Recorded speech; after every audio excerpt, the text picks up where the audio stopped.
La Fédération des producteurs ivoiriens de coton a mis en place un fonds de garantie doté de 1,8 milliard de francs CFA. Ce fonds apportera un soutien aux acteurs de la filière par le biais d'un meilleur accès au financement bancaire pour développer leurs divers projets et activités. Il est constitué d'un versement de 4,5 francs CFA sur le kilogramme par les égreneurs aux producteurs de coton comme complément de prix de la campagne cotonnière 2014-2015. D'après les prévisions du département américain de l'agriculture, la production cotonnière ivoirienne est prévue pour atteindre 360 000 tonnes pour le compte de la campagne 2016-2017 contre 310 000 tonnes durant la campagne précédente. Le prix aux producteurs sera de 265 francs CFA par kilogramme de coton graine pour la saison cotonnière 2016-2017.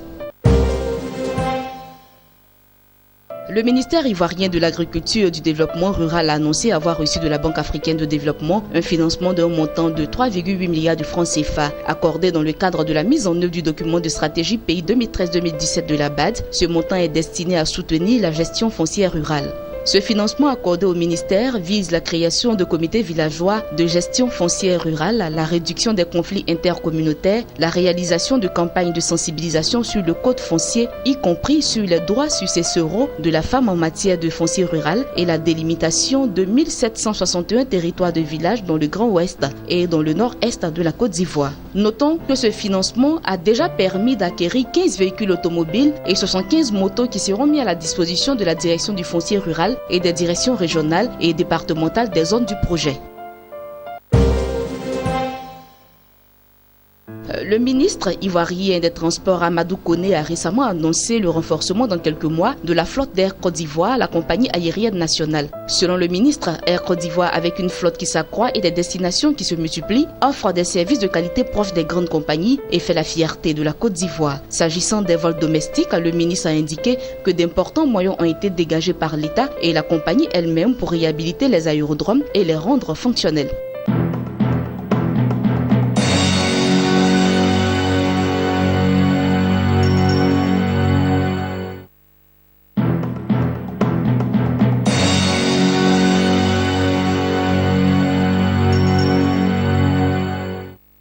La Banque centrale égyptienne a indiqué que les réserves de change du pays ont atteint 26,4 milliards de dollars en janvier contre 23 milliards en novembre. Cette hausse est liée aux près de 12 milliards de dollars du Fonds monétaire international obtenu par le gouvernement égyptien en novembre dernier. Dans le cadre d'une réforme économique, la Banque centrale avait décidé de laisser flotter la monnaie locale qui avait jusque-là une parité fixe avec le dollar. Cette réforme a aidé le pays à obtenir un prêt triennal de 12 milliards de dollars auprès du Fonds monétaire international. La première tranche, équivalente à 2,75 milliards de dollars, a été versée en novembre. Une délégation du FMI s'est rendue au Caire en janvier pour préparer le décaissement du deuxième versement du prêt qui devrait s'élever à 1,25 milliard de dollars. Néanmoins, l'obtention de ce financement a été conditionnée par des mesures d'austérité qui ont affecté le train de vie des populations.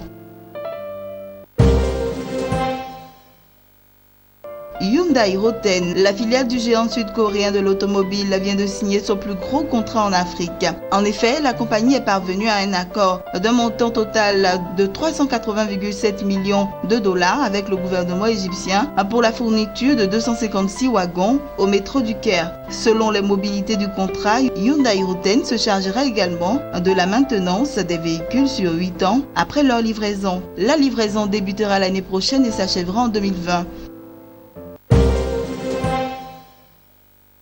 Le groupe indien Rajaram Bapu ambitionne de développer prochainement plusieurs initiatives dans l'organisation de la filière laitière et l'amélioration de la production de ce secteur au Burkina Faso. C'est ce qu'a annoncé le groupe lors de sa rencontre avec Sawadogo Koutou, le ministre burkinabé des Ressources animales et halieutiques. Le groupe compte ainsi faire profiter les acteurs de la filière laitière de son savoir-faire afin de contribuer au développement des filières d'approvisionnement en lait et produits laitiers du Burkina Faso. Au plan organisationnel, le groupe projette de créer une banque des coopératives agricoles dédiée aux acteurs du secteur laitier burkinabé et veut mettre en place un partenariat avec les coopératives laitières indiennes et burkinabé.